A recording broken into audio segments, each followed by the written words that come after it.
ममता जी एक बात बताइए, जब लोग इस तरह से बात करते हैं तो कई लोग सोचते हैं कि ये कार्यकर्ता होंगे पार्टी के, लेकिन मैं एक बार पूछ रही हूँ, आप लोग पार्टी के कार्यकर्ता तो नहीं है?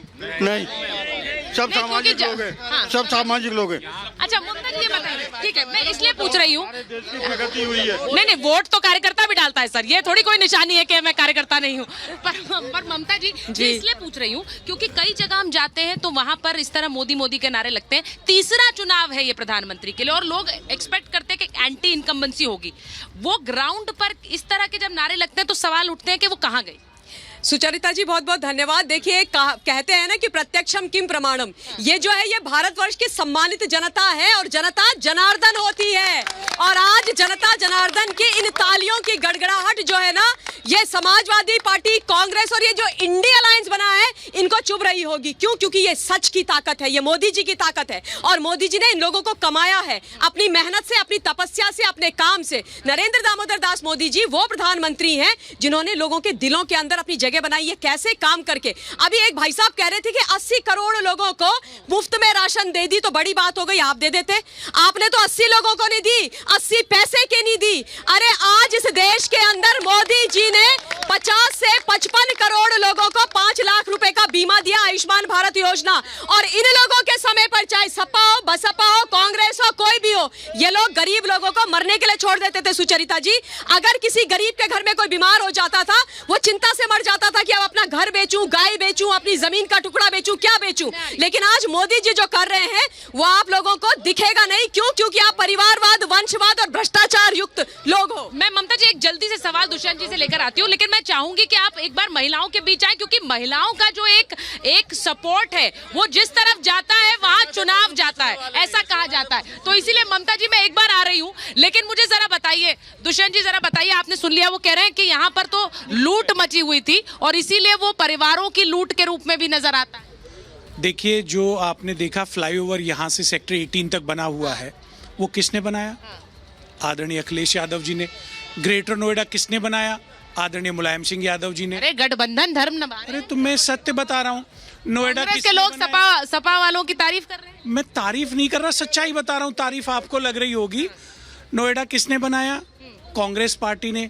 अभी ईवीएम के बारे में हमारे साथी उधर से कह रहे थे, जनता जनार्दन, कि भाई ईवीएम, और हमारे भाजपा के साथी भी कह रहे, ईवीएम के ऊपर सबसे पहला सवाल उठाने वाले भारत रत्न पितामह भीष्म भारतीय जनता पार्टी के नेता श्री लाल कृष्ण आडवाणी जी थे। जीवीएल नरसिम्हा राव, जिनको राज्यसभा दी गई भारतीय जनता पार्टी के द्वारा, उन्होंने ईवीएम में कैसे हेरफेर होती है उसके ऊपर पूरा किताब लिखा है। तो आप ही अपनी चित्त, अपनी पट सुविधा अनुसार, मौके के अनुसार से रंग रूप बदल लेते हैं। ये मौके के अनुसार है सिद्धार्थ जी, वो कह रहे हैं मौके के अनुसार आप लोग बदल रहे हैं यहाँ पर। अच्छा ये मैम बहुत नाराज है, एक मिनट जरा रुकिए भाई, क्यों नाराजगी है बताइए। क्यों नाराज नहीं है, हम पैदाइशी बीजेपी से, जनसंघ से जुड़े हुए हैं। अच्छा हाँ, पाकिस्तान से जुड़े हुए हैं। ये पाकिस्तान से जुड़े हुए हैं? अच्छा, पाकिस्तान से जुड़े हुए हैं भाई, तब से ही वो जुड़ी है। तो वो कह रही है कि इसीलिए एक सपोर्ट है। आपने फादर को भी, अपने बड़े ब्रदर इन लॉ को भी, सबको देखा है हमने लड़ते हुए, इमरजेंसी में, जेल में रहते हुए। इमरजेंसी की आपने बात की है, मैं एक बार सिद्धार्थ जी आपके पास आऊं, उससे पहले जरा बताइए, जो लोग कहते हैं इमरजेंसी वाली बात के संविधान हटा देंगे मोदी, आएंगे तो मोदी संविधान मोदी जी आएंगे, संविधान नहीं हटाएंगे, संविधान लागू कानून से हटाएंगे, ये भी बताएंगे। अच्छा, वो कह रहे संविधान हटाएंगे तो भी कानून से बताएंगे। सिद्धार्थ जी, ये जो बात अभी दुष्यंत जी ने कही, मैं चाहूंगी उस पर आप रिस्पॉन्ड करें, क्योंकि इस बार चुनाव में प्रधानमंत्री ने आज भी बोला कि सब मिले हुए हैं और ये तुष्टीकरण वाली राजनीति सब मिलकर कर रहे हैं, चाहे वो टीएमसी हो, चाहे वो कांग्रेस हो और आरजेडी। निश्चित रूप से देखिए सुचरिता जी, देश की जनता इतिहास को जानती है और इतिहास को देख सकती है। 60 साल के इनके राज में कोई एक साल ऐसा नहीं था जब इन्हें तुष्टीकरण ना किया। कोई एक साल ऐसा नहीं था जब इन्होंने इस देश में भाषा के आधार पर, क्षेत्र के आधार पर, धर्म के आधार पर लोगों को बांटने का काम नहीं किया था। और आज भी ये वही काम कर रहे हैं। और अब इनका उत्तर दे देता हूं मैं। एक बार सब वरिष्ठ लोग यहाँ पे खड़े, मैं थोड़ा सा याद दिलाना चाहता हूं, 2014 से पहले क्या होता था, क्या खबरें आती थी। खबरें ये आती थी कि देश की अर्थव्यवस्था आईसीयू में चली गई है, यासीन मलिक से प्रधानमंत्री मिल रहा है, कश्मीर में पत्थरबाजी हो रही है, 370 हटा तो खून की नदियां बह जाएंगी। क्या खबरें आकर करती थी? राम काल्पनिक है, राम का मंदिर बन नहीं सकता। 2014 के बाद क्या खबरें आती हैं? यासीन मलिक जेल में चला गया यार, यासीन मलिक जेल में चला गया, देश में 370 हट गई, इस देश में हमारी अर्थव्यवस्था तीसरे स्थान तक चली गई। ये खबरें आती हैं। मैं एक बार पाशा जी आ रही हूँ, मैं एक बार राम मंदिर की उन्होंने बात की, मैं आ रही हूँ दुष्यंत जी, राम मंदिर की उन्होंने बात की है। ममता जी मैंने आपको यहाँ इसलिए बुलाया क्योंकि अरे मैम आप ही के पास आ रही हूँ, इसीलिए बुलाया क्योंकि महिला सुरक्षा को लेकर बहुत बड़ा मुद्दा चुनाव में रहा है। प्रधानमंत्री हमेशा कहते हैं महिला, युवा की बात करते हैं, आदिवासी की बात करते हैं। राम मंदिर का मुद्दा भी क्या महिलाओं के लिए बड़ा मुद्दा है? सबसे बड़ा मोदी ने किया, जो मोदी कर दिया ना दुनिया में कोई नहीं करेगा। मोदी हर हर मोदी, हर हर मोदी। मोदी बहुत कुछ किया, अब क्या करता? घर लिख देता है, सब कुछ दिया, अब क्या देगा? बेरोजगारी है, बेरोजगारी तो गाड़ी है, बंगला है, घर है, सबके पास है, तब क्या रहेगा? अपना यही बोलेंगे, आप नहीं बोलेंगी? क्यों? पूजा तो आप भी करती होंगी?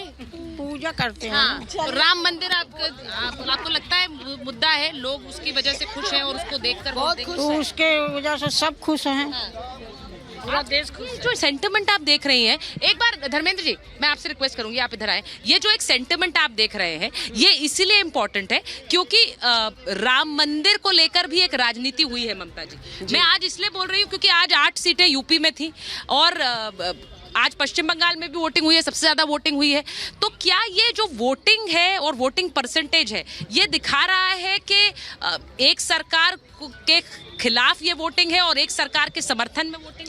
जी बिल्कुल, जहां तक आपने पश्चिम बंगाल की बात की है तो मेरी नाम राशि वहां पर है ममता दीदी, पर मैं उनको निर्ममता बनर्जी बुलाया करती हूं क्योंकि ममता नाम का उन्होंने सम्मान नहीं रखा है ऑन अ सीरियस नोट। और आज देश के आदरणीय प्रधानमंत्री जी वेस्ट बंगाल की पावन भूमि में थे और वहां का नजारा देखने वाला था, जनता सड़कों पर थी, मोदी मोदी कर रही थी, कोई ममता बनर्जी को याद नहीं कर रहा था। क्यों? क्योंकि सबको मालूम है निरंकुश शासक से अगर मुक्ति चाहिए तो फिर मोदी है तो मुमकिन है ही करना पड़ेगा और मोदी जी के ही वहां पर सरकार लानी पड़ेगी, यानी कि भाजपा को वोट देना पड़ेगा, पहली बात। हाँ। दूसरी जरूरी बात मैं ये करना चाहती हूँ, जो आपने राम मंदिर की बात करी है, बिल्कुल राम मंदिर एक महत्वपूर्ण हिस्सा है आज के चुनाव का क्योंकि 500 वर्षों के बाद हमारे भारतवर्ष के अंदर हमारे रामलला को लाने के लिए इतनी मेहनत मशक्कत करनी पड़ी और समाजवादी पार्टी ने जो कार सेवक थे जो रामलला को लेके आने की बात करते हैं उन पर गोलियां चलाई। हमारे राम को, हमारे आराध्य को इन्होंने 500 साल तंबू में रखा। आप सुनिए, अब ये जो इमोशन है, ये राम मंदिर की बात जैसे ही ममता जी कर रही हैं, वो इमोशन है,